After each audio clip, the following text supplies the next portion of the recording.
So, hey there, guys. Are you polluting your marriage by doing this? So, that's what I'm going to be talking about today. And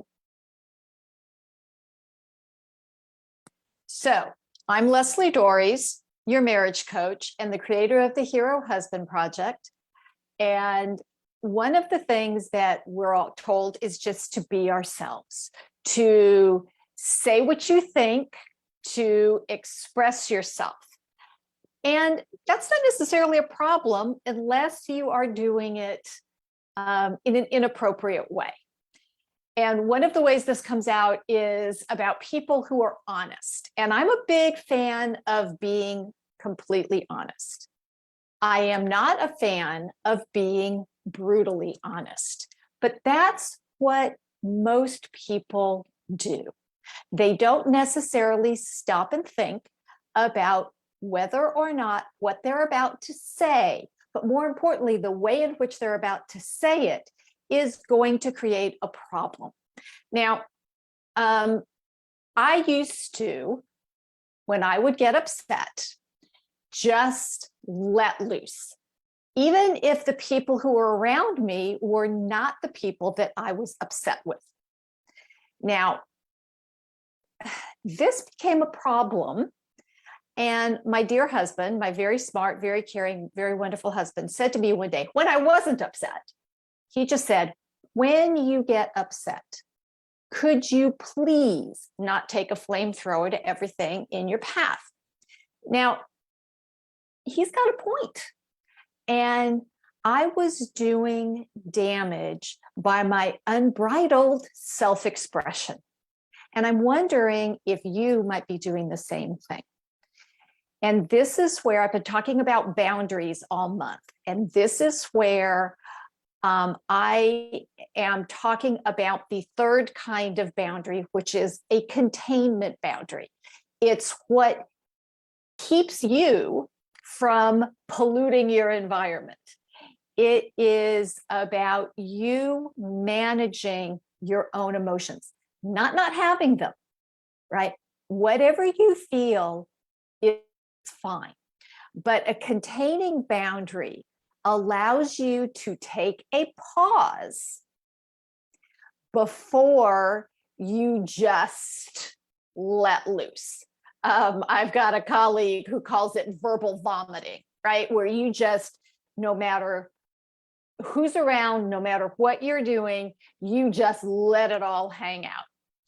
And that idea is great in theory, but what it does is it just means we're not paying any attention to how it's landing.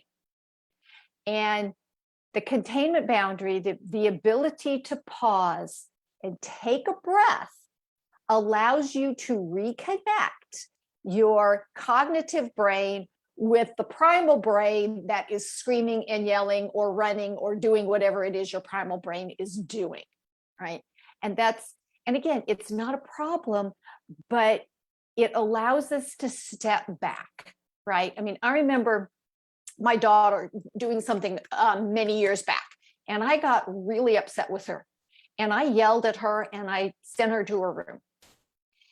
And a little bit later, she comes down and she apologizes to me. She says, Mommy, I'm sorry I made you mad. And I said, hang on, sweetheart. I said, yes, what you did was not okay, but neither was the way I handled it. Now, as you can see, my husband had actually made that request about my not taking a flamethrower many years before I had this conversation with my daughter. So for me, the containment boundary around my anger is still a work in progress. But here's the difference. I own it, I recognize it, and I'm really trying to breathe through it. When I feel that internal feeling that I'm getting upset, I need to pause. I need to take a breath or two or three or five before I open my mouth. Now, a lot of people will just say, well, that's just how I am, and you're just going to have to live with it, right?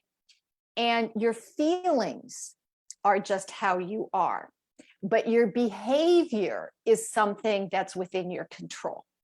Okay. And so you need to make sure that you are living and behaving in a way that actually honors how you say you want to be, right? So if you want to be a kind, loving person, exploding all over the place is not in integrity with that. And again, if you say you want to be loving, and when you're angry or hurt or whatever, you give yourself permission to call your partner names or to slam around the house or whatever it might be that is an unhelpful behavior, okay, that's where doing what you can do differently, right? This is really, really, really about doing things differently. So it's, again, the containment boundary is about managing your own emotions. It's about not just letting anything be okay. And yes, you need to be accepted for who you are, but you are in charge of your behavior. And this is a challenge for a lot of people, not just me, right? I wish it were just me, but it's not. We all do this. And so maybe you're somebody who just says, you know what? I am justified in doing this and I don't need to look at it. And I would talk to the people who are around you, because maybe there's somebody in your life who doesn't quite have the confidence or the courage that my husband had when he made that comment to me.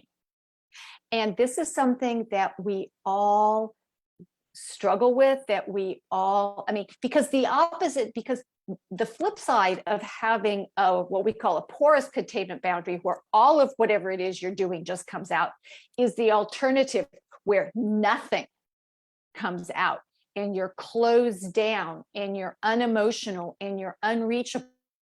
That's just as much as a problem, right, as the flip side where nothing is contained. And so it's about figuring out what's healthy, what's productive, and what supports your relationship and the people in your life. So if you'd like some help with your containment boundary, then I encourage you to get in touch with me.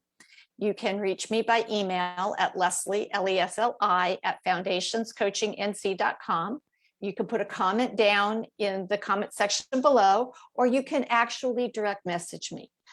But this is about stepping up and being your best self as often as possible.